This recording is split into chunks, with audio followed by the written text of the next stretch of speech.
ఇలా శుక్రవారం కదా, ఇక నైవేద్యం పెట్టిన బెల్లపన్నం దేవుడికి పెట్టిన.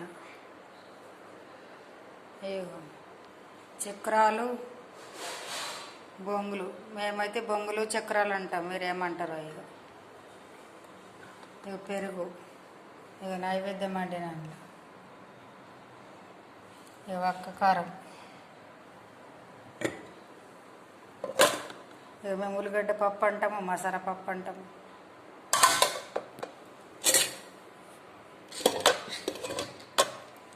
ఇక అన్నము, మేము కుండలో నీళ్ళు పెట్టుకున్నామండి. ఇక నీళ్ళు. నచ్చిందా అండి?